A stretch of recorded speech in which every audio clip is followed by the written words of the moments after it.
Hello everyone, welcome to literature light house.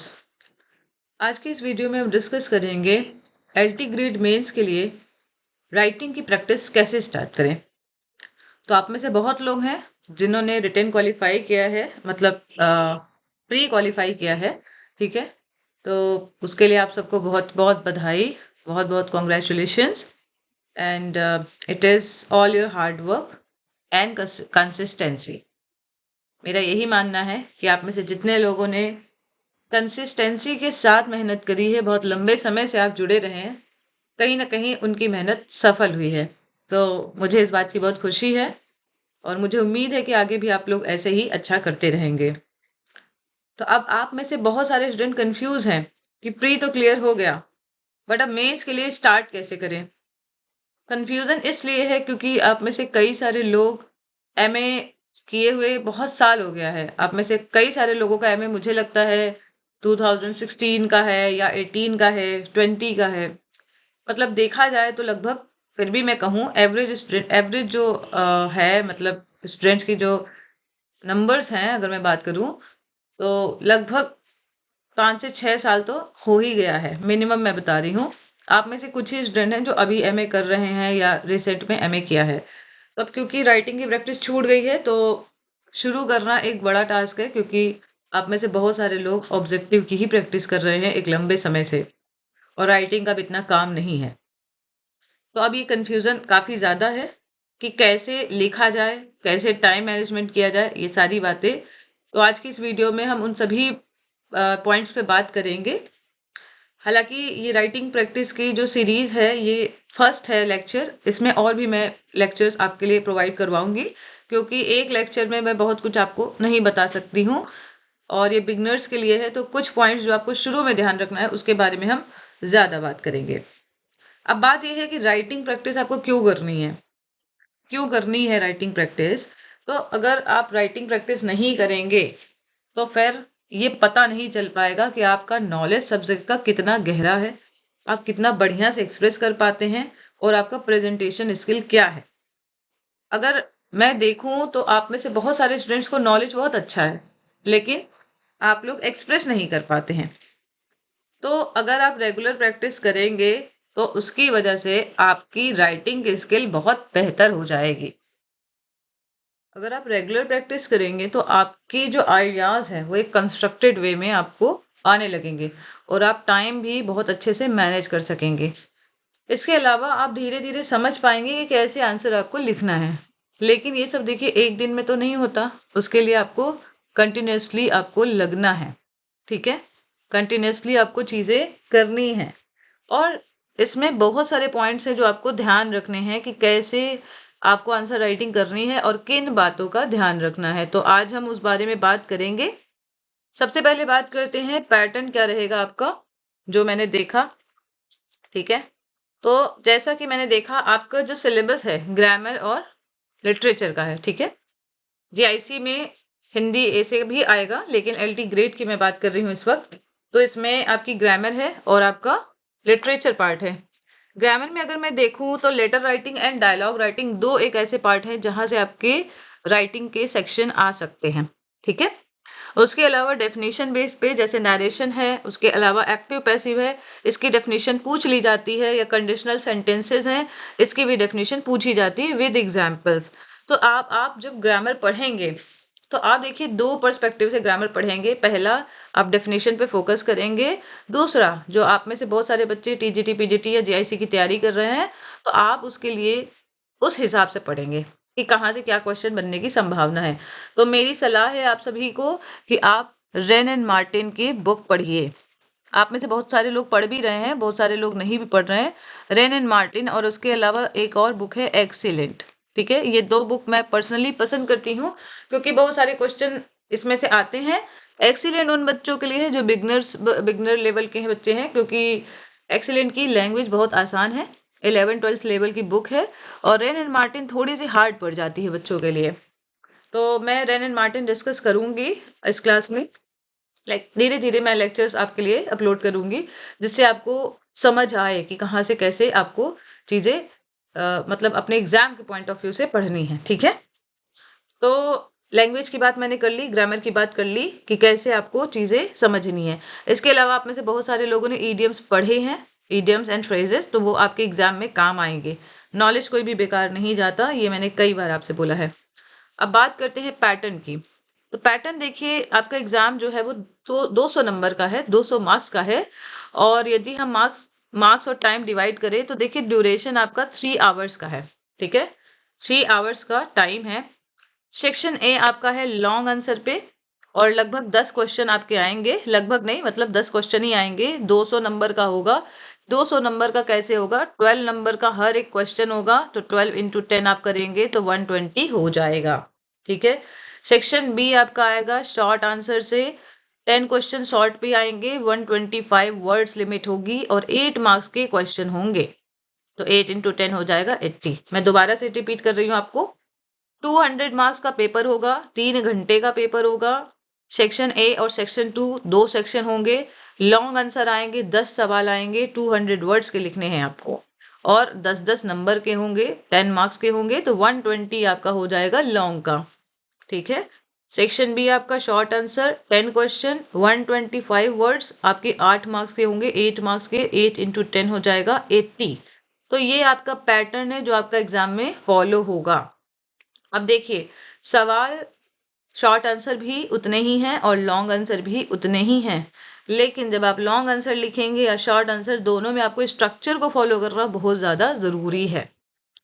तो देखिए, अब आपको परफेक्ट स्ट्रक्चर तक आने में तो समय लगेगा, तो पहले हम शुरुआत करते हैं कि कैसे आप लोग लिखने की शुरुआत करें, है ना। तो अब देखिए, 2 पॉइंट्स हैं जो आपको फोकस करने हैं। आप में से बहुत सारे लोगों को पहले तो आपको ये एनालाइज करना है कि आपकी हैंडराइटिंग कैसे है। ठीक है, आप में से बहुत सारे लोगों की हैंडराइटिंग अच्छी, बहुत सारे लोगों की हैंडराइटिंग पढ़ने लायक नहीं है, लेजिबल नहीं है। तो सबसे पहले आप ये समझिए कि आपकी हैंडराइटिंग कैसे है। ठीक है। दूसरा, आपकी स्पीड कैसी है, आपकी स्पीड कैसी है। आप में से बहुत सारे लोग नोट्स लिखते हैं, तो हैंडराइटिंग आपको आइडिया होगा कि आप कैसे लिख रहे हैं, आपकी स्पीड कैसी है, ये भी आप समझ पा रहे होंगे। तो इन 2 पॉइंट्स पे आपको बहुत ज़्यादा फोकस करना है। ठीक है।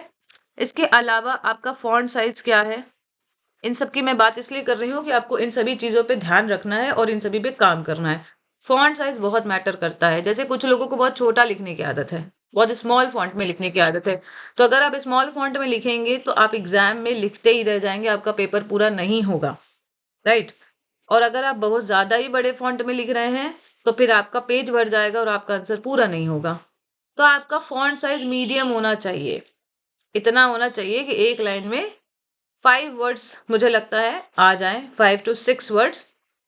ये अब आपको पेपर जब मिलेगा उसके अकॉर्डिंग आप देखेंगे, लेकिन मेरा जो अनुमान है, आप स्पेसिंग प्रॉपर करके 5 to 6 वर्ड्स आपको लिखने चाहिए एक लाइन में। जो एक आइडियल जो आंसर शीट होती है उसकी मैं बात कर रही हूँ। तो आपको इन दोनों पे काम करना है, हैंडराइटिंग क्या है, स्पीड आपकी क्या है और फॉन्ट साइज आपका क्या है। जिसकी भी इन तीनों में प्रॉब्लम है उसको धीरे धीरे सुधारना है।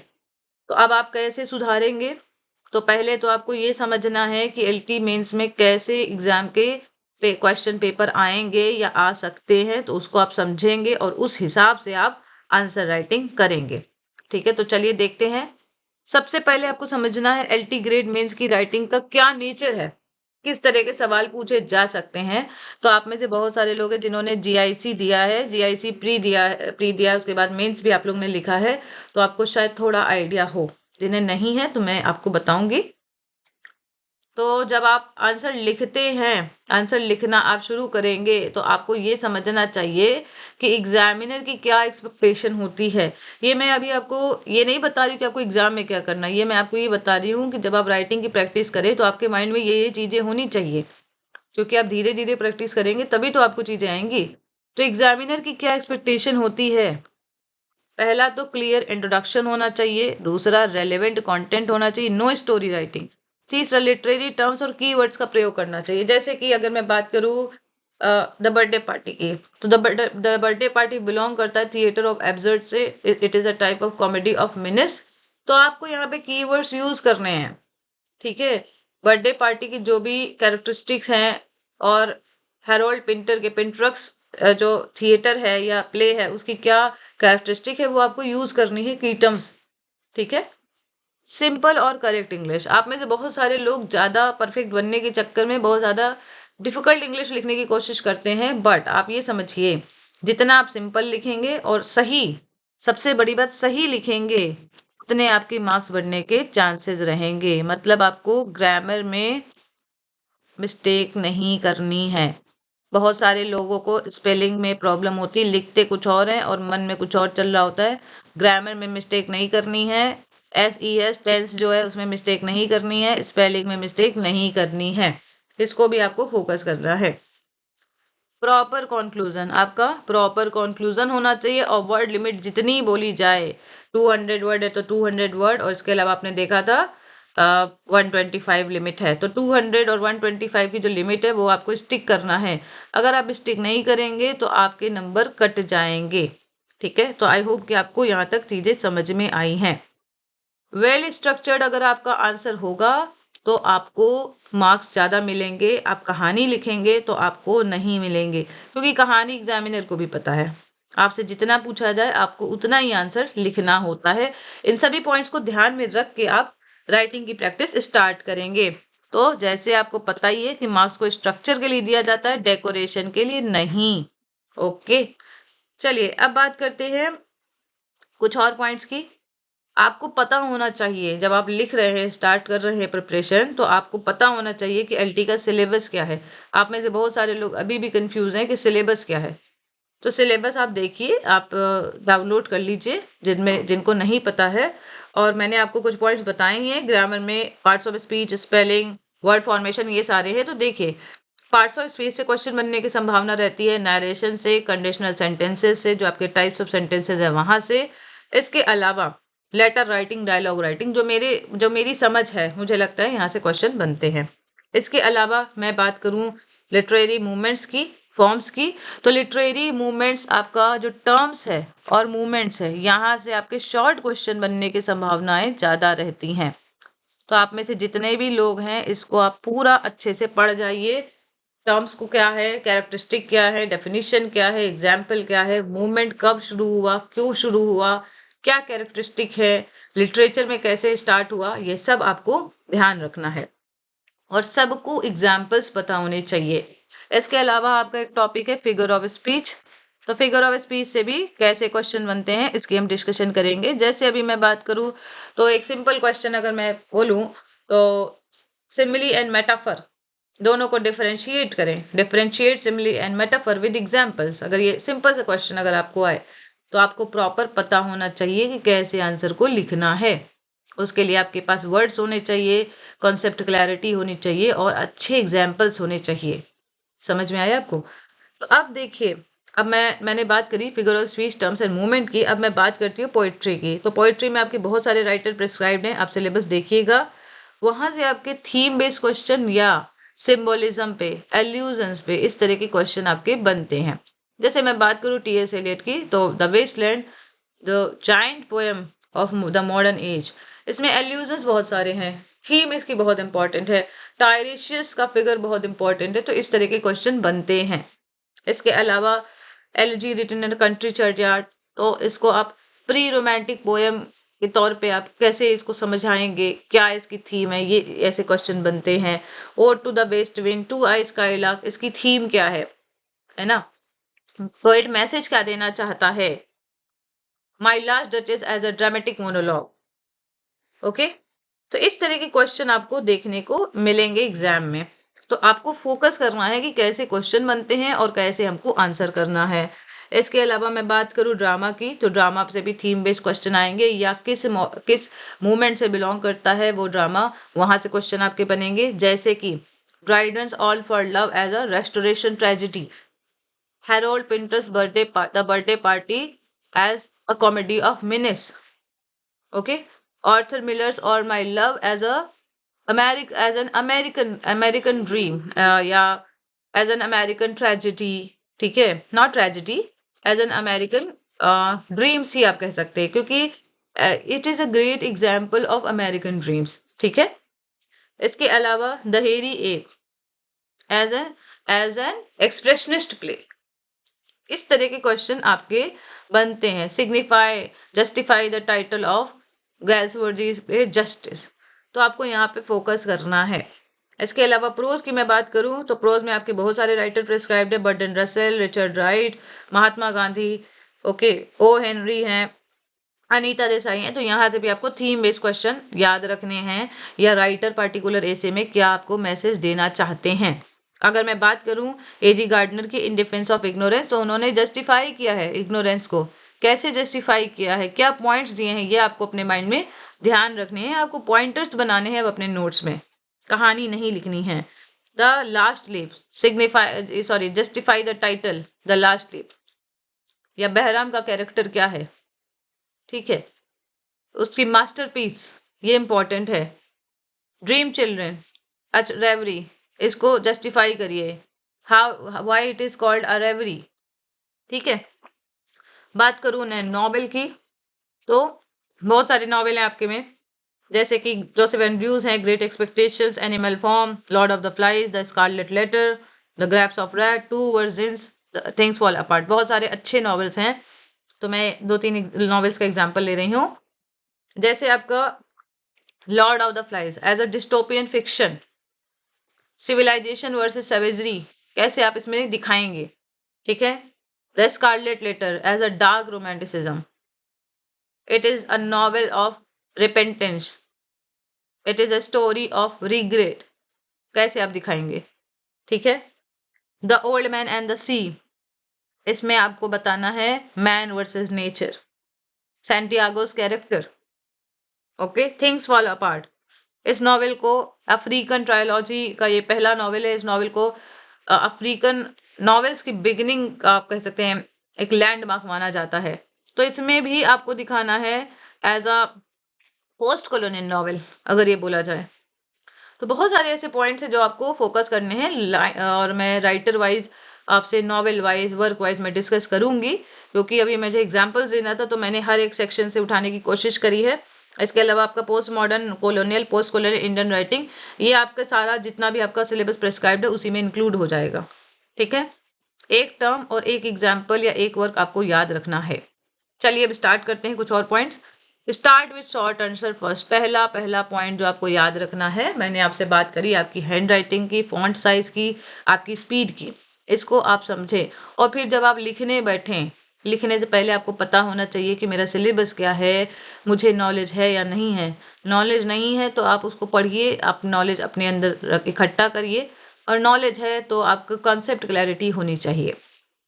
तो जब आप लिखने बैठ रहे हैं तो आपको सबसे पहले स्टार्टिंग करनी शॉर्ट आंसर से, सीधे आपको जंप नहीं करना है लॉन्ग आंसर पे, ये आपको समझना है, क्योंकि आप में से बहुत सारे लोग ये गलती करेंगे।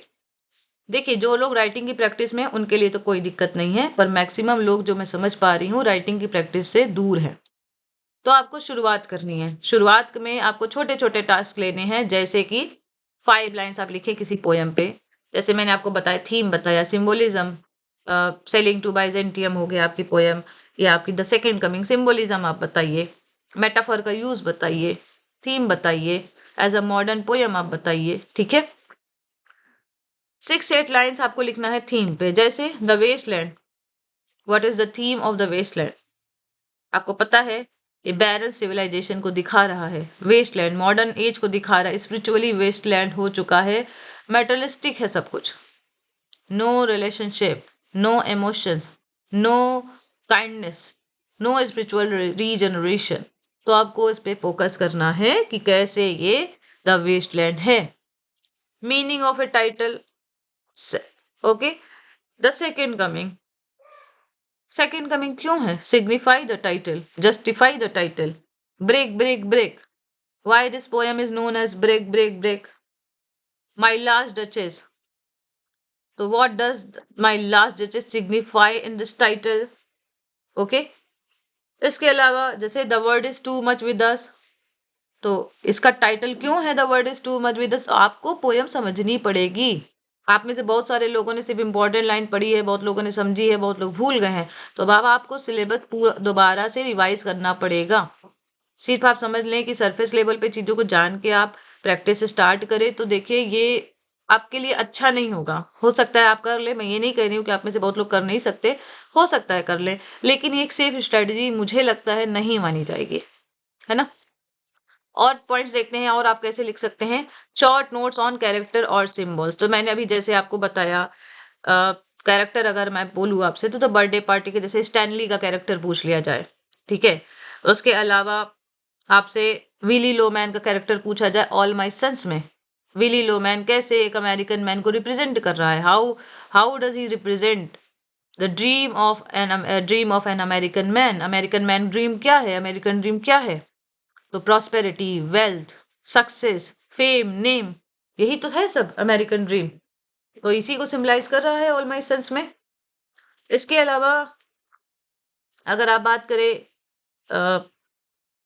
यांग की, ठीक है, तो आपको कैसे दहेरी ऐप यांग का कैरेक्टर आपको दे दिया जाए कि कैसे यांग का कैरेक्टर आप जस्टिफाई करेंगे इसमें, है ना, पोर्ट्रे यांग्स कैरेक्टर या सिंबल आपको कुछ देखने को मिल जाए, ठीक है, तो आप कैसे उसको जस्टिफाई करेंगे, ये आपको शुरुआत में अपने मन से लिखना पड़ेगा, पढ़ के समझ के, जो भी आपको समझ में आया है, ठीक है। इसके अलावा जैसे मैं बात करूँ टू वर्जन्स की, तो टू वर्जन्स पे क्या है, ललिता सरोजा, दोनों का कैरेक्टर कैसे मॉडर्निटी और ट्रेडिशन एंड मॉडर्निटी को दिखा रहा है, तो आपको समझनी पड़ेगी चीजें, ठीक है। देखिए मैं यहाँ पे चीजें क्लियर कर रही हूँ, थोड़ा सा टाइम टेकिंग है, मैं समझ पा रही हूँ, पर मैं आप में से सभी बच्चों को अपने माइंड में रख रही हूँ कि आप में से किस बच्चे की क्या क्या क्वेरी है, क्या क्या प्रॉब्लम होती है आपको, तो उन सभी पे बात करना चाह रही हूँ मैं, है ना। बात करते हैं, देखिए मैंने आपको बताया, स्टेप वाइज में चीजें बता रही हूँ कि आपको कैसे कैसे क्या क्या करना है। अब जैसे प्रैक्टिस आपको करनी है, जैसे कि आप सपोज दैट मैंने आपको बताया कि क्या चीजों को आपको ध्यान में रखना है और अब आप प्रैक्टिस कर रहे हैं, तो जैसे कि थीम है, थीम किसकी, ऑन हिज ब्लाइंडनेस की, आप कह दे थीम लिखनी है, 5 लाइन्स आप लिखें ब्लाइंडनेस की थीम पे, ऑन हिज ब्लाइंडनेस पे, मिल्टन को ध्यान में रख के। 6 लाइन्स आप लिख ले यांग पे एज अ ट्रेजिक हीरो, ठीक है, एज अ ट्रेजिक हीरो, या write a paragraph on the birthday party as an absurd drama. तो इससे क्या होगा, जब आप छोटा छोटा लिखेंगे, जब आप छोटा छोटा लिखेंगे, एक एक पैराग्राफ लिखेंगे, तो इससे आपका कॉन्फिडेंस बढ़ेगा और आपकी राइटिंग का फ्लो भी बढ़ेगा। आप लंबा आंसर लिखेंगे, आपके थॉट ही नहीं आएंगे, थोड़ा सा लिख के आप सोचने बैठ जाएंगे कि अब मैं क्या लिखूं क्या लिखूं। और क्योंकि आप में से ज्यादातर लोगों को परफेक्शनिस्ट बनने का थोड़ा सा कहीं ना कहीं एक रहता है मन में कि मैं जो करूं अच्छा ही करूं, तो देखिए शुरुआत में परफेक्शनिस्ट आप नहीं बन सकते हैं, इसको आप एक्सेप्ट करिए। परफेक्शनिस्ट बनेंगे तो कभी आप स्टार्ट नहीं कर पाएंगे, और यदि आप स्टार्ट भी करेंगे तो कहीं ना कहीं आपको डिसअपॉइंटमेंट हो जाएगी, क्योंकि आप जो एक एक्सपेक्टेड माइंडसेट लेके बैठे हैं कि मैं ये करूंगा, ये मैं ये करूंगी, वो आप नहीं कर पाए, तो फिर आपका कॉन्फिडेंस लो हो जाएगा। तो आपको ये समझना है कि कैसे क्या लिखना है। अगर मैं बात करूं एलटी ग्रेड एग्जाम की, तो ये सिर्फ नॉलेज की बात नहीं है, आपके अंदर, आप लोगों के में बहुत सारे लोगों के अंदर नॉलेज है, बट आप अपने नॉलेज को कैसे प्रेजेंट कर रहे हैं, क्या स्ट्रक्चर है, थॉट क्लैरिटी आपकी होनी चाहिए, और एग्जाम में जितना पूछा गया है उतना ही आपको लिखना है। ऐसा नहीं है कि पूछा गया थीम और आपने लिख दिया कुछ और, कैरेक्टर पे आपने फोकस कर दिया या टाइटल आप सिग्निफाई कर रहे हैं, ऐसा नहीं करना है।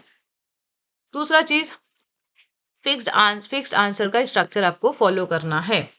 जैसे कि आपको कैसे लिखना है, इंट्रोडक्शन आपको लिखना है, मैंने अभी आपसे लास्ट क्लास में भी बात करी थी, इंट्रोडक्शन, मेन बॉडी और कंक्लूजन, ये तीनों पे आपको फोकस करना है।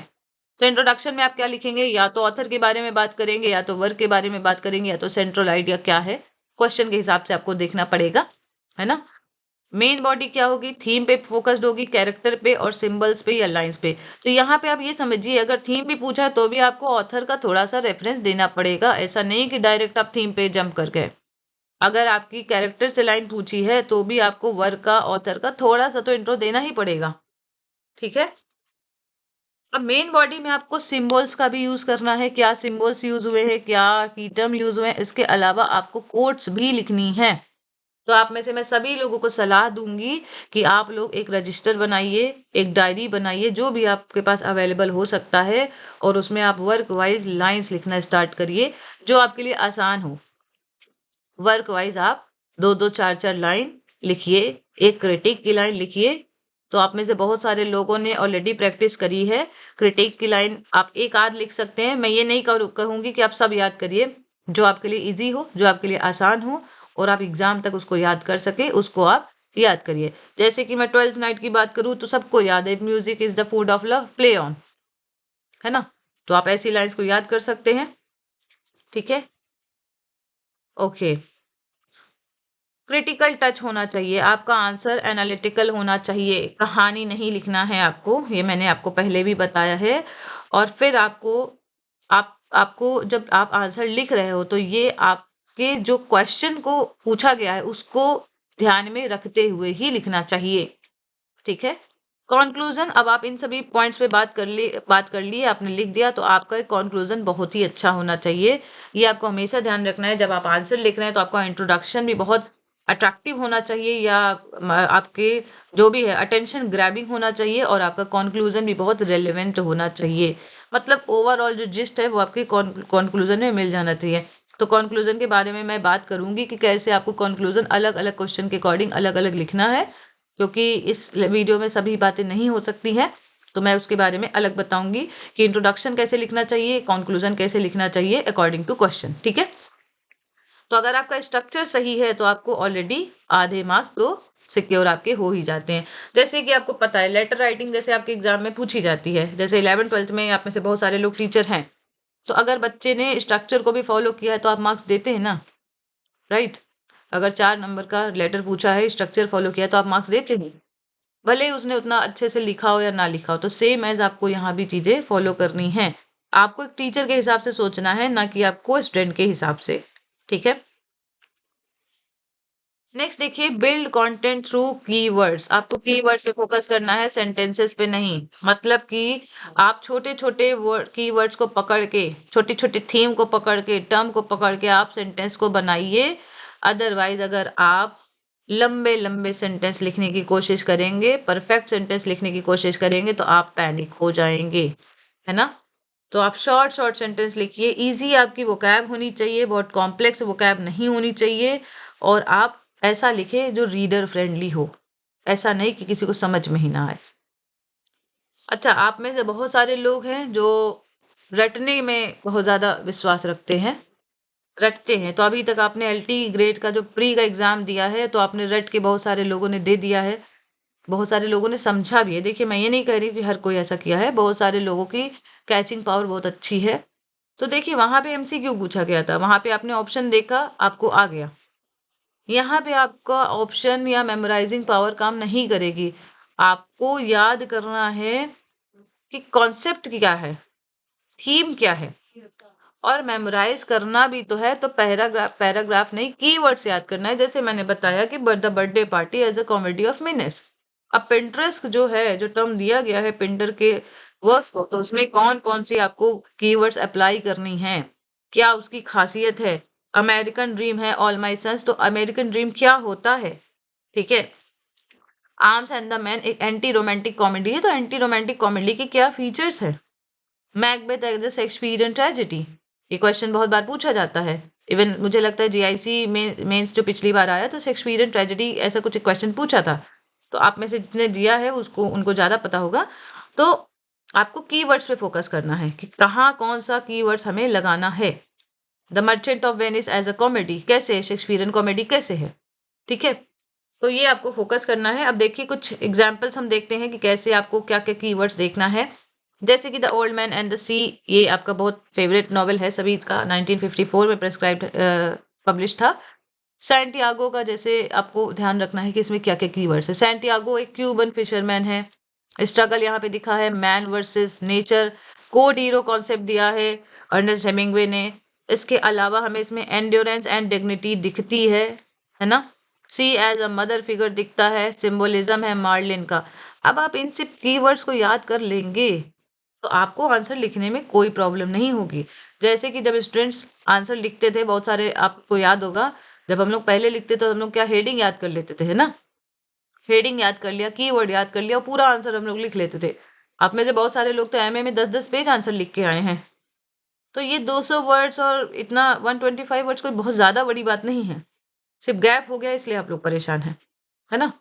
तो आप देखिए, इन कीवर्ड्स की मदद से आपको सेंटेंस बनाने हैं, सेंटेंस बनाने इन कीवर्ड्स की मदद से। मतलब ये है कि जब आप आंसर लिखने बैठेंगे तो आपके माइंड में एक प्रॉपर स्ट्रक्चर होना चाहिए कि ये क्वेश्चन पूछा गया तो मुझे क्या क्या कीवर्ड्स का यूज़ करना है। अगर आप डायरेक्ट आंसर पे जंप कर जाएंगे तो आप लिख नहीं पाएंगे, आपको समझ नहीं आएगा कि मैं क्या लिखूं, कैसे लिखूं। ठीक है, नेक्स्ट है टाइम बाउंड राइटिंग प्रैक्टिस। क्या है? Time bound writing practice. क्योंकि आपको पता है कि आपका 3 घंटे का पेपर है, तो आपको हमेशा एक टाइमर यूज करके ही आंसर लिखना है। ये नहीं कि आप लिखने बैठे और 2 घंटे लिख ही रहे हैं, तो ऐसा नहीं करना। क्योंकि आप में से बहुत सारे स्टूडेंट्स को मैंने देखा है, शुरुआत में बहुत अच्छा लिखते हैं और लास्ट तक आते आते आधा अधूरा आंसर लिख देते हैं, जिससे बहुत खराब इम्पैक्ट भी पड़ता है और बहुत खराब नंबर भी हो जाते हैं। तो वो आपको नहीं करना है।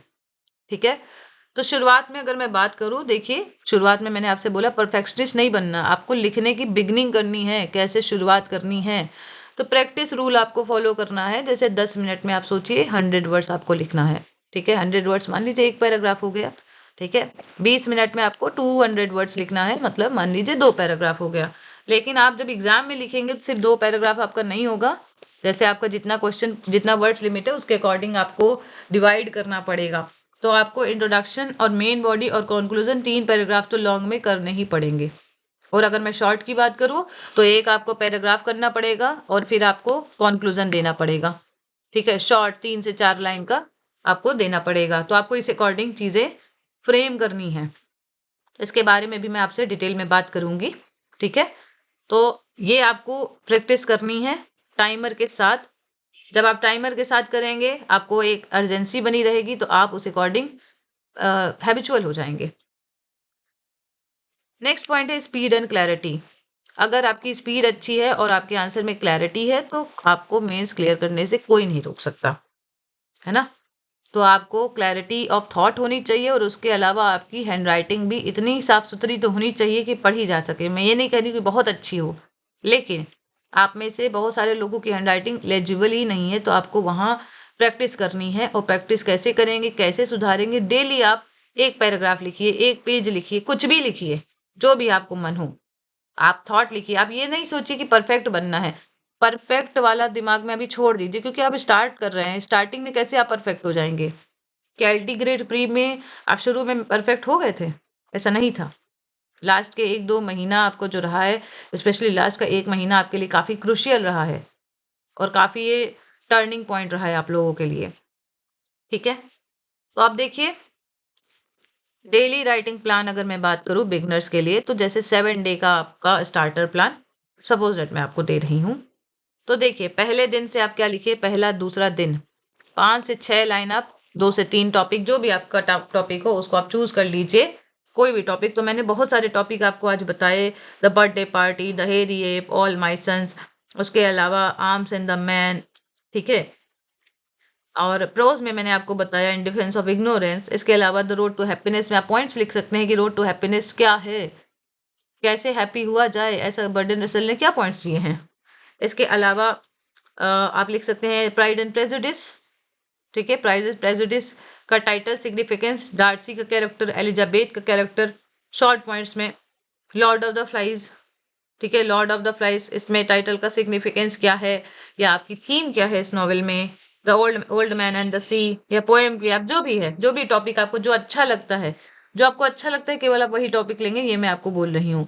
इसके अलावा आप में से बहुत सारे लोग टर्म्स भी ले सकते हैं, ओड लिख सकते हैं, आप सोनेट लिख सकते हैं, ब्लैंक वर्ड्स क्या है, बैलेड, एलेगरी, कुछ भी, जो भी आप कंफर्टेबल इसमें फील कर सकें। क्योंकि कंफर्टेबल इसलिए मैं बोल रही हूँ क्योंकि आपको पहले लिखने के लिए अपने को इंटरेस्टेड बनाना है। आप में से बहुत सारे लोग लिखना नहीं चाहते हैं, बट मजबूरी है तो क्या किया जाए, है ना। 3rd एंड 4th डे में आप क्या करिए, राइट 100 वर्ड आंसर। पहले आप थोड़ा थोड़ा लिखिए, फिर धीरे धीरे आप तीसरे चौथे दिन में लिखना शुरू करिए 100 वर्ड आंसर। ठीक है, फिर डे 5 में आप लिखिए 1 फुल 200 वर्ड आंसर। ये आप देखिए धीरे धीरे इसलिए करेंगे, धीरे धीरे आप करेंगे तो ही आप अच्छा कर पाएंगे, है ना। तो ये आपको 1 वीक का मैं प्लानर दे रही हूँ। और डे 6 में आप क्या कर सकते हैं, सेल्फ चेक कर सकते हैं और री राइट कर सकते हैं, क्योंकि अभी तो आपको सेल्फ चेक ही करना पड़ेगा। ओके, री राइट करिए आप। डे 7 आपका जो होगा वो टेस्ट स्टाइल राइटिंग होगा। टेस्ट स्टाइल राइटिंग मतलब आप एग्जाम के पॉइंट ऑफ व्यू से लिखेंगे। पहले से 6 दिन आप प्रैक्टिस करेंगे। ठीक है, परफेक्शनिस्ट नहीं हुए बिना धीरे धीरे स्टेप बाय स्टेप आप लिखना शुरू करेंगे। पहले 5 से 6 लाइन, फिर 100 वर्ड, फिर 200 वर्ड, फिर आप और भी आंसर लिखेंगे, फिर रीराइट करेंगे अगर आपको खराब लग रहा है आंसर। और आप 7 डे पे जब थोड़ा लिखना आप सीख जाएंगे तो टेस्ट स्टाइल राइटिंग आप करेंगे। अगर आप डेली भी एक आंसर लिखें तो वो भी प्रॉपर है, एनफ है, अगर इसे आप प्रॉपरली करें। ठीक है, प्रॉपरली आपको करना है, पॉइंटर्स को ध्यान में रख के। आप देखिए सेल्फ एवेल्यूशन मेथड आपका जो है वो बहुत ही ज़्यादा इंपॉर्टेंट है। मतलब जब आप आंसर लिखें तो उसके बाद कॉपी बंद करके आपको नहीं रखना है, आपको देखना है, एनालाइज करना है और एक टीचर के अकॉर्डिंग आप करिए। ये नहीं कि आप स्टूडेंट के हिसाब से सोचिए, आप टीचर के साइकोलॉजी के अकॉर्डिंग सोचिए कि अगर आप टीचर होते, कि आप में से सभी लोग काफ़ी मैच्योर हैं और काफ़ी बड़े हैं, तो अगर आप आंसर लिखें तो आप ये देखें कि क्या मैंने सही से इंट्रोडक्शन लिखा, क्या मैंने लिटरेरी टर्म सही यूज़ किया, क्या मैं वर्ड लिमिट को स्टे किया। ये आपको कब करना है, जब 7th डे पे। ठीक है, ये आपको शुरू में नहीं करना है, ये मैं पहले ही बता दे रही हूँ आपको। क्या आपकी हैंडराइटिंग रीडेबल है, क्या मैंने कंक्लूजन प्रॉपरली किया, ये आपको पॉइंट्स ध्यान रखने। शुरू में आपको देखिए ये याद रखनी है, देखिए परफेक्शनिस्ट वाला जो है वो आपको शुरू में नहीं करना है। ठीक है, शुरुआत में आप क्या करेंगे, जो आपने लिखा उसको देख के आपको ये समझना है कि जो क्वेश्चन पूछा गया क्या उसके अकॉर्डिंग मैं चीजें लिख पा रही हूँ या लिख पा रहा हूँ, क्या मैं कीवर्ड्स का यूज कर पा रहा हूँ, क्या मैं प्रॉपर स्टार्टिंग और प्रॉपर एंड कर पा रहा हूँ, क्या मेरी हैंडराइटिंग सुधा मतलब पढ़ने लायक है, ये आपको समझना है। ठीक है, वर्ड लिमिट तो देखिए आप शुरू में नहीं फॉलो कर पाएंगे बहुत सारे लोग, तो इसलिए मैं वर्ड लिमिट का पॉइंट्स आपको 7th डे पे बोल रही हूँ। ठीक है, अब आपको क्या करना है, री राइटिंग। जब आप आंसर करें तो उसके बाद सिर्फ उसे नहीं लिखिए, उसके बाद री राइट करिए। जैसे कि आपको लगे कि यहाँ ये कमी है तो आप उसको सुधार के दोबारा लिखिए। तो इससे क्या होगी, आपकी धीरे धीरे प्रैक्टिस और अच्छी हो जाएगी, लिखने की कला आपकी और अच्छी हो जाएगी। अब आपको कॉमन मिस्टेक जो आपको अवॉइड करना है वो आप ध्यान दीजिए। Writing story instead of analysis. आप में से बहुत सारे लोग कहानी लिखते हैं, समरी। ज्यादातर लोगों को मैंने देखा है जब क्वेश्चन समझ में नहीं आए तो कहानी लिख देंगे, ऐसा नहीं आपको करना है। वर्ड लिमिट इग्नोर करते हैं, तो ये भी आपको नहीं करना। नो पैराग्राफिंग, बहुत सारे लोग यहाँ से लिखना शुरू किए, यहाँ यहाँ यहाँ आंसर खत्म। लेकिन अगर आपको इतना जगह मिला है तो आपको प्रॉपर स्पेसिंग करनी है ना, प्रॉपर स्पेसिंग करनी है। आपका ये तरीका होना चाहिए लिखने का, है ना। आपको मतलब जैसे कि आपने पैराग्राफ शुरू किया, उसके बाद अब यहाँ से पैराग्राफ शुरू करें, प्रॉपर आपकी स्पेसिंग होनी चाहिए। तो आपको आंसर जो है वो लिखने, जो पढ़ने वाला है वो भी समझेगा और आपका जो देखने में भी जो आंसर है वो अच्छा हो जाएगा। ठीक है, और फिर आप इस तरह समाप्त कर दें। मतलब ये आपका स्ट्रक्चर होना चाहिए। ओवर यूज ऑफ कोटेशन, बहुत सारे लोगों का ये मैंने गलती देखी है। कोटेशन यूज करने का मतलब ये नहीं कि पूरा आंसर आप कोटेशन से भर दें। मुझे लगता है 2 कोटेशन या 3 कोटेशन, छोटी छोटी 3 कोटेशन भी आपके लिए पर्याप्त है। ठीक है, तो आपको ये नहीं करना है। आप 2 से 3 कोटेशन यूज करिए, एक क्रिटिक की आप कोटेशन यूज करिए, 2 बुक की कोटेशन यूज करिए, पर्याप्त है। लेकिन ये नहीं है कि पूरे आंसर में आपको कोटेशन ही कोटेशन भर। जब शॉर्ट आंसर में आप एक कोटेशन लिख सकते हैं या नहीं भी लिखे कोई दिक्कत नहीं, लॉन्ग में आपको लिखना है। मेमोराइज करते हैं कोचिंग के आंसर, बहुत सारे लोग ये गलती करते हैं। कोचिंग के आंसर आपके मॉडल आंसर होते हैं, आपको अपने आंसर खुद लिखने होते हैं। ठीक है, आप में से बहुत सारे लोग वही सेम वर्ड्स वही लिखने का तरीका होगा तो क्या आपको नंबर मिलेंगे, नहीं मिलेंगे। आपकी जो इमेजिनेटिव पावर है, आपकी क्रिएटिविटी के लिए आपको नंबर मिलते हैं, आपके एनालिटिकल कैपेबिलिटी के लिए आंसर मिलते हैं, आपको रट्टाफिकेशन के लिए नहीं मिलता। ठीक है, नेक्स्ट पॉइंट है एग्जामिनर लुकिंग नहीं है, is not looking for Shakespeare. अगर मैं बात करूं तो देखिए आप में से जैसे मैंने बोला ना, एग्जामिनर अगर आपके आंसर पढ़े तो आपके एकदम परफेक्ट आंसर को खोज नहीं रहा है। शेक्सपियर यहाँ मतलब है परफेक्ट राइटिंग को नहीं खोज रहा है, एग्जामिनर क्लियर रेलेवेंट आंसर को खोजता है। ठीक है, जो क्वेश्चन पूछा है क्या आप उसको लिख पा रहे हैं या नहीं लिख पा रहे हैं, ये देखा जाता है। ओके, तो ये सब कैसे होगा, ये सब आपकी डेली प्रैक्टिस से होगा। आपको रेगुलर होना चाहिए, आपकी कंसिस्टेंसी होनी चाहिए, आपकी कॉन्सेप्ट क्लैरिटी होनी चाहिए, आपको सेल्फ इवैल्यूएशन करना है, कुछ आपको अपने टीचर से पूछना है, कॉमन मिस्टेक्स को आपको अवॉइड करना है। कहाँ कहाँ क्या कॉमन मिस्टेक्स होती है वो मैंने आपको बताई। तो इस तरह धीरे धीरे अगर आप करेंगे तो सिलेक्शन आपका पॉसिबल हो सकता है या है पॉसिबल। ठीक है, अगर मैं बात करूँ पेपर की, जैसे मैंने ये बात आपसे यहाँ तक कर ली कि क्या क्या चीज़ें आपको करनी है बिगनर लेवल पे, आपको किन किन चीज़ों पे ध्यान देना है ये आपको समझना है। इसके अलावा एक पॉइंट और है जो मैंने नहीं कहा, आप सभी लोग ब्लैंक कॉपी एक ले लीजिए, ब्लैंक कॉपी ले लीजिए और दोनों तरफ प्रॉपर मार्जिन बना लीजिए, क्योंकि आपको जो एग्जाम में कॉपी मिलेगी उसमें प्रॉपर मार्जिन होगी, उसमें क्वेश्चन लिखे होते हैं और आपको आंसर लिखने होते हैं। ठीक है, तो आपको ब्लैंक कॉपी लेनी है। बहुत सारे लोगों की जो हैबिट है वो रूल वाली कॉपी में है, जिसमें लाइन बनी है उन कॉपी में लिखने की है। तो आप में से बहुत सारे लोग जब ब्लैंक पेपर पे लिखेंगे तो आप सीधे लिखने के बजाय आप ऐसे ऐसे लिखते हैं, ऐसे ऐसे, या धीरे धीरे ऐसे ऐसे करके ऐसे हो जाता है। तो ये देखिए, ये आपका स्ट्रक्चर सही नहीं है। आपने ऐसे लिखा, ऐसे लिखा, ऐसे लिखा और फिर ऐसे हो रहा है। ये आपका सही तरीका नहीं है। आपका बिल्कुल प्रॉपर होना चाहिए, सीधा। ठीक है, क्लियर होना चाहिए, एकदम फॉन्ट साइज अच्छा होना चाहिए, सीधा होना चाहिए। ये आपको ध्यान रखना है। तो आप जब अभी से करेंगे तो आपको लिखना आएगा।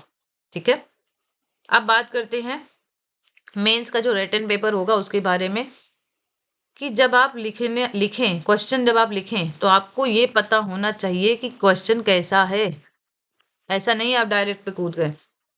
आंसर की लेंथ क्या है, शॉर्ट है कि लॉन्ग है, मीडियम तो आपके में है नहीं, शॉर्ट है कि लॉन्ग है ये आपको समझना है। मार्क डिस्ट्रीब्यूशन कितना है ये आपको समझना है। ठीक है, अगर आपका 5 नंबर का है क्वेश्चन तो आप उसमें उतना ही टाइम दें जितना आपको देना चाहिए। ये नहीं कि आप 10 मार्क्स वाला जो 10 मार्क्स वाला जो टाइम है वो आप 5 मार्क्स में दे दिए और 10 मार्क्स के लिए तो टाइम बचा ही नहीं। तो ये आपको प्रॉपर स्ट्रेटजी फॉलो करनी है। आप में से बहुत सारे लोग शॉर्ट पहले लिख लेते हैं, लॉन्ग नहीं लिखते हैं। आप में से बहुत सारे लोग लॉन्ग लिख लेते हैं, शॉर्ट छूट जाता है। तो ये इसके बारे में मैं बात करूंगी कि आप कैसे क्या लिखें, है ना, जितना भी मुझे आइडिया है। रिपीटेड एरियाज देखिए आपके एग्जाम में क्या होते हैं। तो देखिए ये ओवरऑल बात हुई है आपके में, तो मैंने आपको बताया ही है, ग्रामर है, नॉवेल है ना, पोइट्री आपका सिलेबस प्रेस्क्राइब्ड है तो आपके उसी अकॉर्डिंग होंगे, क्योंकि जीडीसी के भी बहुत सारे स्टूडेंट्स हैं जो राइटिंग के लिए मुझसे बोले हैं, और उसके अलावा जीआईसी के भी बहुत बच्चे हैं। तो लिटरेरी क्रिटिसिज्म जीआईसी का पार्ट है ना। और पेडागॉजी बहुत सारे एग्जाम में थी, जैसे अभी एचपीएससी का एग्जाम हुआ था तो उसमें पेडागॉजी थी। तो ये एग्जाम वाइज है। तो आपको तो देखिए प्रोज, पोएट्री, ड्रामा, नॉवेल, है ना, ये सब फोकस करना है। उसके अलावा आपको क्या फोकस करना है, टर्म्स, टर्म्स फोकस करना है, मूवमेंट्स फोकस करना है, फिगर ऑफ स्पीच फोकस करना है। वहां से आपके क्वेश्चन बनेंगे, है ना। शॉर्ट आंसर जितना मैं समझ रही हूँ, मूवमेंट्स, टर्म्स, यहाँ से क्वेश्चन बन सकता है। तो आपको इन चीजों पे ध्यान देना है। अब गोल्डन रूल देखिए क्या है, writing without knowing exam demand, ये वेस्ट ऑफ टाइम है। मतलब कि जो आपसे क्वेश्चन पूछा गया है, अगर आप वो समझे बिना लिखना शुरू कर दिए तो फिर क्या होगा, फिर आपने तो जो पूछा उसका सवाल ही नहीं, जवाब ही नहीं दिया, तो आपको क्या मार्क्स मिलेंगे? ऐसा नहीं होगा। आपसे टाइटल पूछा आप कैरेक्टर लिखने लगे, आपसे कैरेक्टर पूछा आप टाइटल लिखने लगे, आपसे थीम पूछे आप कंपैरिजन करने लगे। तो जो पूछा जाए, जितना पूछा जाए, stick to the question only. तो अब देखिए, start with theme based question. मैंने आपको अभी लास्ट क्लास में मैंने आपको बोला था कुछ बच्चों से, जैसे बहुत सारे बच्चे हैं जिनको द वेस्टलैंड पढ़ना पसंद है, बहुत सारे बच्चे जिन्हें डिफिकल्ट लगती है। तो मैंने आपसे बोला था कि द वेस्टलैंड एक मॉडर्न एज का एक बहुत अच्छा एग्जाम्पल है। थीम आपको, आप में से बहुत सारे लोग थीम जानते ही हैं, इतना आप पढ़ चुके हैं कि आप एटलीस्ट एक पैराग्राफ, 2 पैराग्राफ इस पे लिख सकते हैं। तो आप स्टार्ट कर सकते हैं थीम वाइज क्वेश्चन से, या आप स्टार्ट कर सकते हैं टर्म्स से। टर्म्स भी बहुत अच्छा टॉपिक है, आप लिख लीजिए ओड क्या होती है, ओड, डेफिनेशन, कैरेक्टरिस्टिक, टाइप्स आप लिखिए, एलेगरी, डेफिनेशन, कैरेक्टरिस्टिक, टाइप्स लिखिए। उसके अलावा आप मॉक एपिक, एपिक में डिफरेंस लिख सकते हैं with characteristic, features and examples. तो ये दोनों मुझे लगता है कि आपके स्टार्टिंग के लिए बहुत अच्छा है, जब आपके थॉट भी हैं, आपके पास थॉट भी है, आपके पास लिखने के लिए मटीरियल भी है और आपको कॉन्सेप्ट पता है। ठीक है, right answers only from previous year question. तो देखिए प्रीवियस ईयर क्वेश्चन आपके पास है नहीं, पीवाईक्यू आपके है नहीं, तो मैं इसको अवेल कराऊंगी आपको धीरे धीरे, जैसे क्वेश्चन बनते हैं पिछले सालों में जो बने हैं, जो मैंने देखे हैं। तो अभी तो मैंने आपको काफी कुछ आइडिया दे दिया है आज की क्लास में कि आपको क्या लिखना है, शुरुआत कैसे करनी है। ठीक है, अगर रिपीटेड क्वेश्चन की मैं बात करूँ तो देखिए मूवमेंट से क्वेश्चन मैंने आपको बताया, रोमांटिसिज्म, मॉडर्निज्म, या टाइप्स ऑफ ड्रामा भी आपके में दिया है। तो एब्सर्ड थिएटर हो गया, क्या होता है एब्सर्ड थिएटर। ठीक है, वन एक्ट ड्रामा क्या होता है, ट्रेजेडी, ट्रेजेडी की डेफिनेशन पूछ लिया, एरिस्टोटल ने ट्रेजेडी की क्या डेफिनेशन दी है, define tragedy according to Aristotle. Simple सा क्वेश्चन है। लेकिन अगर आपको डेफिनेशन ही नहीं याद है एरिस्टोटल की कि क्या दिया है, तो क्या आप आंसर लिख पाएंगे? बिना डेफिनेशन के तो ट्रेजेडी का मुझे लगता है आंसर इनकम्प्लीट है ना? तो आपको इन चीजों पे काम करना है। फिगर ऑफ स्पीच तो आपको क्लैरिटी होनी चाहिए।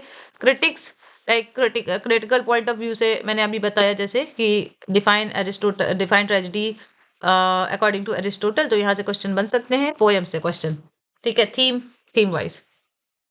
तो अब आप सभी लोगों के लिए टास्क ये है कि एक PYQ डेली आप उठाइए। तो PYQ आप सोचेंगे कि कहाँ से उठाएं, तो मैंने जितने की भी क्वेश्चन आपको बताए हैं वो सब PYQs का ही पार्ट रहे हैं। आंसर को आप लिखिए एग्जाम फॉर्मेट में। तो देखिए एग्जाम फॉर्मेट का मतलब है कि आपसे जो क्वेश्चन पूछा जाए, जैसे थीम है तो आप थीम पे स्टिक होके लिखिए, ठीक है, थीम पे स्टिक होके लिखिए। ये एग्जाम फॉर्मेट है, परफेक्शनिस्ट नहीं होना है। अभी आपको जितना क्वेश्चन आप सोच रहे हैं उसी के हिसाब से लिखिए। Follow a fixed answer structure, ये बहुत इंपॉर्टेंट है आप लोगों के लिए। जैसे कि अगर मैं बात करूं लिटरेरी आंसर्स, जैसे पोयम है, नॉवेल है, ड्रामा है, या आपका प्रोज वाला जो पार्ट है ना, या टर्म्स वाला भी जो पार्ट है आपका, टर्म्स एंड मूवमेंट्स वाला, तो आपको ऑर्डर फॉलो करना है। ये मैंने कई बार बात करी है आपसे। जैसे इंट्रोडक्शन, 2 से 3 लाइन आपका इंट्रोडक्शन होना चाहिए। बहुत बड़ा बड़ा पैराग्राफ नहीं लिखना है कि 5 से 6 लाइन आप इंट्रोडक्शन ही लिख दें। प्रॉपर बैकग्राउंड, प्रॉपर कॉन्टेक्स्ट आपको आइडिया होना चाहिए।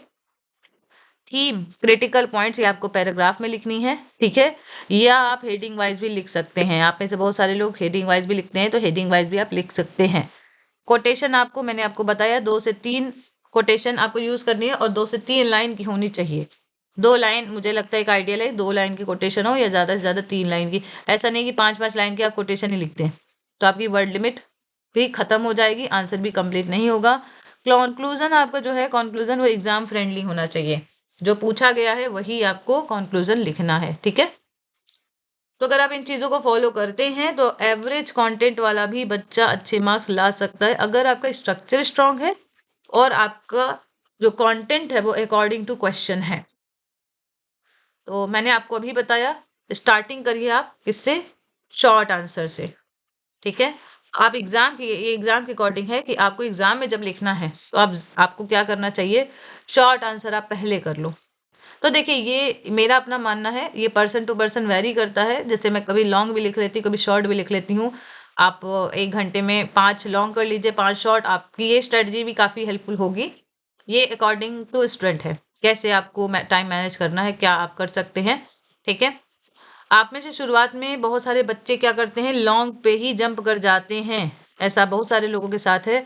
अब जैसे लॉन्ग क्वेश्चन पूछा है 10 नंबर का, 10 मार्क्स का लॉन्ग क्वेश्चन पूछा है 200 वर्ड लिमिट का। अब आप उसको सोच रहे हैं, क्वेश्चन वहां पे पूछा जाएगा तो आपको सोचना भी तो पड़ेगा। आपको सोचना है, आपको पॉइंटर्स याद रखने अपने माइंड में, सेम टाइम पे आपको स्ट्रक्चर बनाना, और आपको आंसर राइटिंग, ये सब आपको करना है। तो मेरे अकॉर्डिंग देखिए, जो लिखने का जो टाइमिंग है वो एक आइडियल जो टाइमिंग होना चाहिए वो 10 मिनट है लॉन्ग आंसर के लिए, जो मेरा मानना है 10 मिनट लॉन्ग का, और 5 मिनट मैं मानती हूँ शॉर्ट का। लेकिन अभी ये मैं आपके अकॉर्डिंग, एग्जाम के अकॉर्डिंग टाइम डिवीजन करके एक अनदर वीडियो बताऊंगी कि कैसे कैसे आपको टाइम डिवाइड करना है, ये मैं आपको बताऊंगी। लेकिन अभी शुरुआत में आप ऐसा 10 मिनट एक टाइम मान के रखिए कि आपको ऐसा करना है, ठीक है।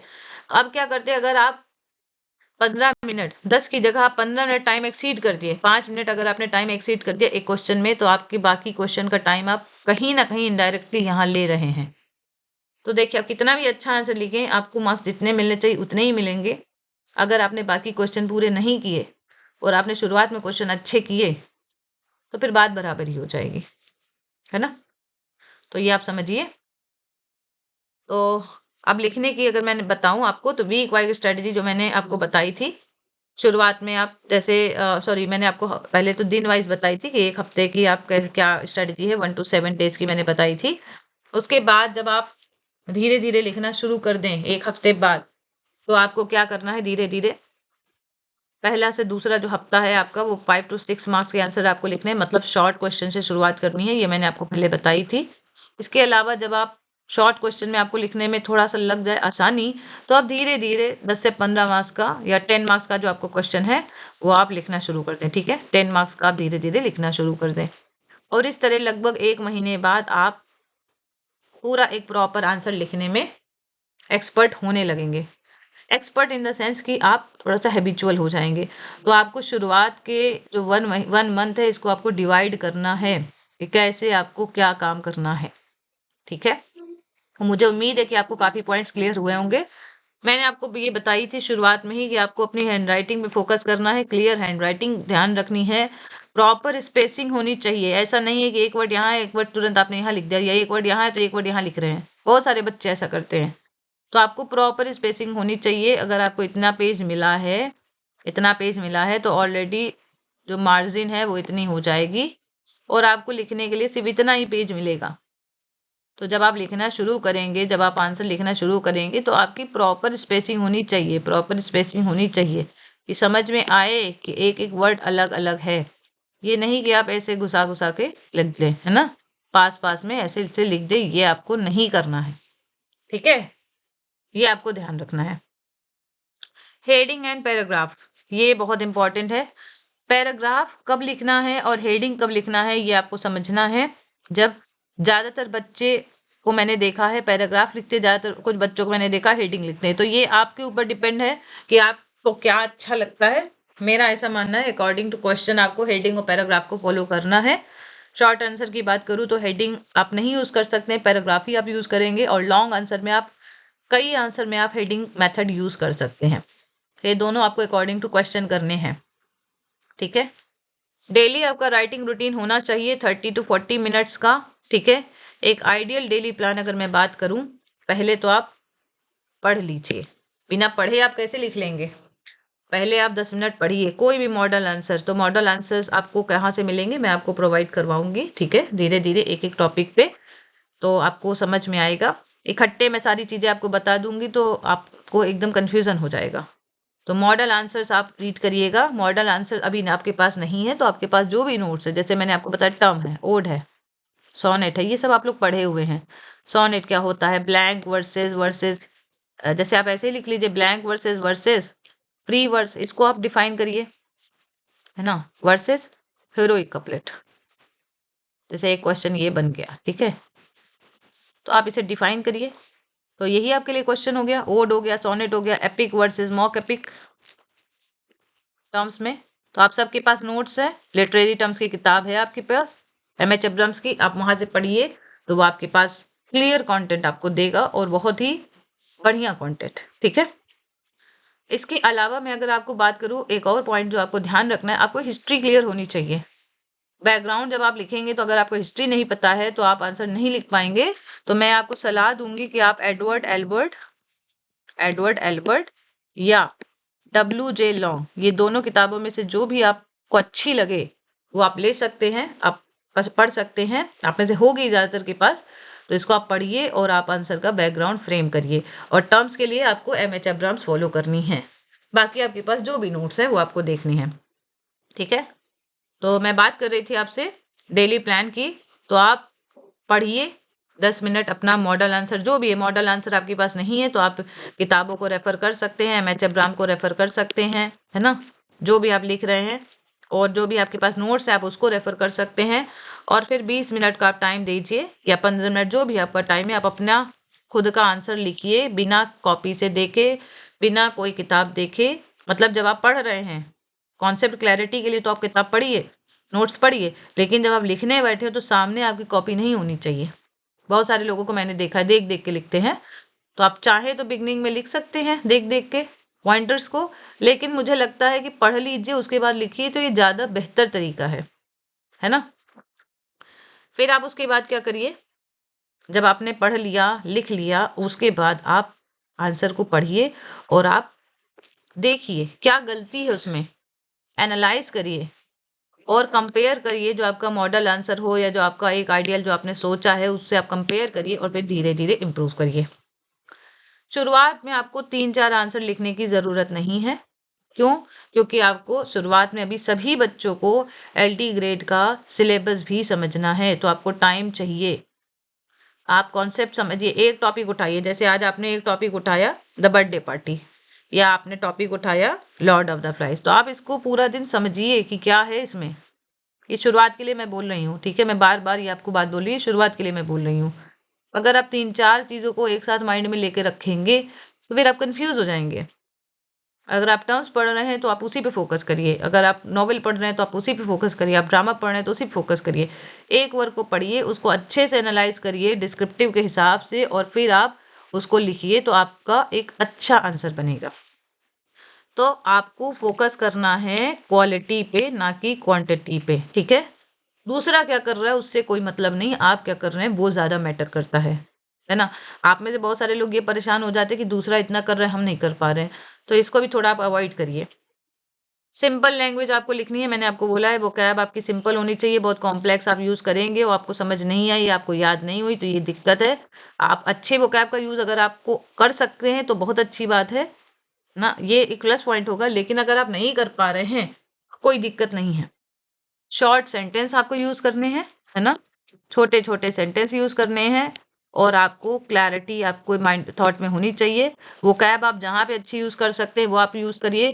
की टर्म मैंने आपको बताया ही है, की टर्म आपको यूज करने हैं, है ना, वो आपको फोकस करना है। अवॉइड करिए बहुत ही कॉम्प्लेक्स वोकैबलरी, मैंने आपको बताया। लॉन्ग कंफ्यूजिंग सेंटेंस आपको अवॉइड करने हैं, कि जैसे दो दो लाइन का आपने सेंटेंस ही लिख लिया, 3 लाइन का सेंटेंस ही लिख लिया, थॉट ही नहीं खत्म हो रहा, इसको अवॉइड करना है।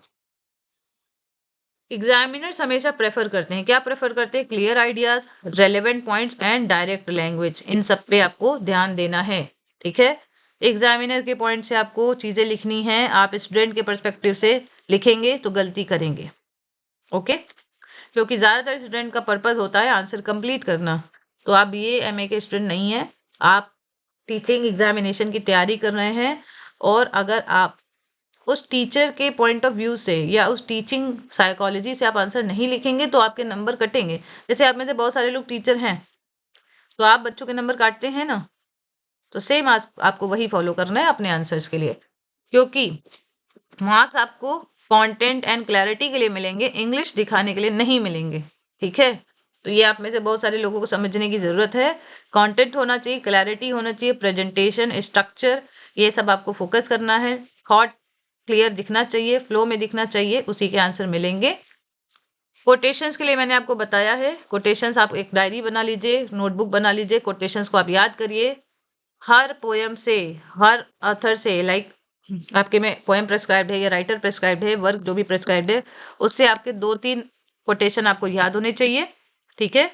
और एक क्रिटिकल आपको याद होनी चाहिए, MH अब्राम से भी आप ले सकते हैं, उसके अलावा TS Eliot, Sam Arnold, Dryden, है ना, इसके अलावा सैमुअल जॉनसन, ये सब मेजर क्रिटिक रहे हैं जिन्होंने कोटेशन दी है, वो आपको याद करनी है।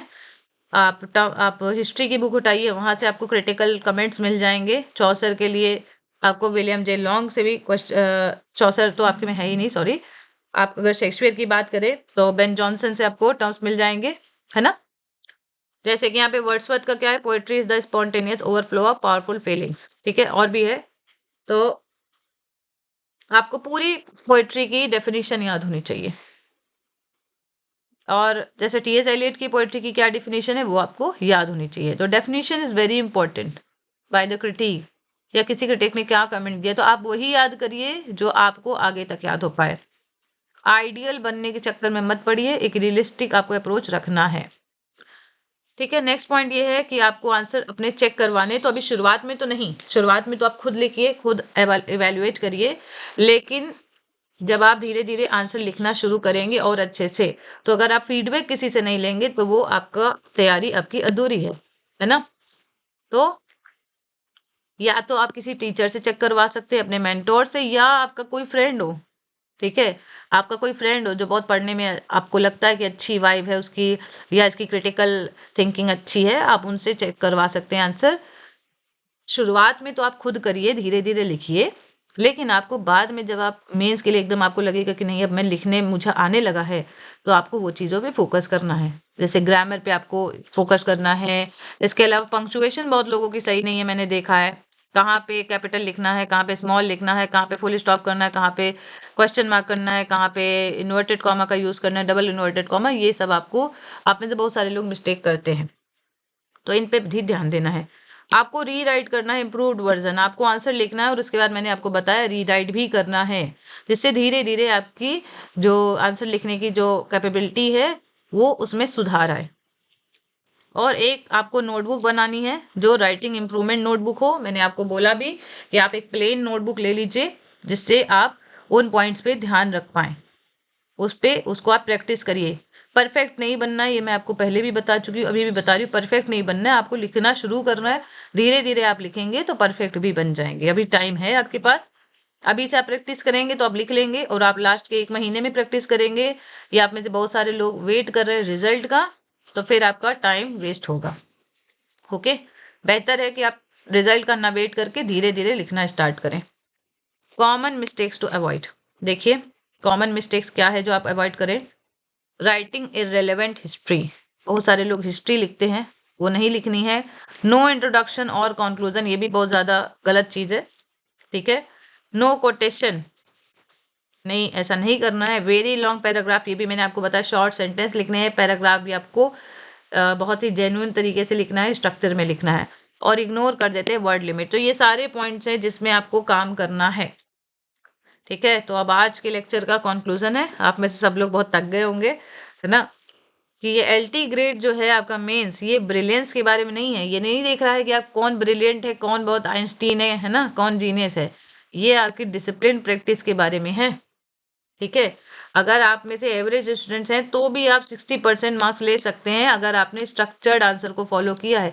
आप में से बहुत सारे लोग अभी इसलिए भी परेशान है कि हमारा 90 है, दूसरे का 110 हो गया है या 100 प्लस है, तो मैं क्या करूं। आप में से बहुत सारे लोग ये भी सोच रहे हैं। तो देखिए इससे कोई फर्क नहीं पड़ता कि किसका क्या नंबर है। मेंस में तो देखिए जरूरी नहीं है कि जिसने प्री में अच्छा किया वो मेंस में भी अच्छा करे, या जिसने प्री में अच्छा नहीं किया वो मेंस में अच्छा ना करे, ऐसा नहीं जरूरी है। तो आप में से मैं ऐसे देखिए, ये मत सोचिएगा कि हमको ऐसे कह रही, नहीं मैं किसी को नहीं कह रही हूँ ऐसे। बात यह है कि आपको सभी लोगों को लो नहीं फील करना है, सभी लोग एकदम पॉजिटिव सोचिए, ठीक है। तो अब आपको ध्यान रखनी है, क्या करनी है, आपको रेगुलर राइटिंग करनी है और PYQ बेस्ड आपको प्रैक्टिस करनी है। तो इन चीज़ों को ध्यान में रखना है आपको। तो आई होप कि आपको समझ में आ गया है कुछ पॉइंट जो आपको ध्यान रखने हैं, कैसे आपको स्टार्टिंग करनी है। अगर ओवरऑल देखा जाए तो राइटिंग कोई एक स्किल नहीं है, सॉरी राइटिंग कोई टैलेंट नहीं है, ठीक है।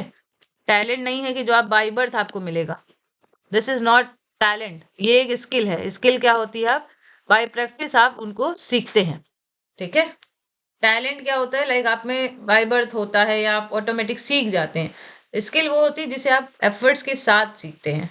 तो ये एक स्किल है, और आप अगर सही स्ट्रेटजी को फॉलो करेंगे, सही मेथड को फॉलो करेंगे, डेली प्रैक्टिस आपको करेंगे, आप लोग करेंगे, तो आप बिल्कुल सुधार कर सकते हैं। तो ये क्योंकि बिगनर्स के लिए था, क्या क्या पॉइंट्स ध्यान रखने हैं, किस पे आपको फोकस करना है, इस पे मैंने आज बात करी और काफ़ी लंबा डिस्कशन हुआ। अब इसके बाद मैं और भी धीरे धीरे आपको एक एक पॉइंट पे, एक एक टॉपिक पे वीडियो बना के आपके लिए अपलोड करूंगी और आपको बताऊंगी कि आपको किस पॉइंट पे कैसे फोकस करना है। मॉडल आंसर्स भी मैं आपको प्रोवाइड करूंगी ताकि आपको क्लियर हो। तो आई होप कि आपको इतने पॉइंट्स क्लियर हैं और आप इन चीज़ों को अपने नोट्स में नोट कर लेंगे। तो मिलते हैं नेक्स्ट वीडियो में, तब तक के लिए आप लोग का बहुत बहुत थैंक्स। अगर आपको वीडियो अच्छी लगी हो तो आप ज़रूर कमेंट करके मुझे बताइएगा, और आप में से जो भी फ्रेंड को ज़रूरत है आप उसे शेयर कर सकते हैं, ठीक है। थैंक यू सो मच, जुड़ने के लिए थैंक्स, एंड मिलते हैं नेक्स्ट वीडियो में।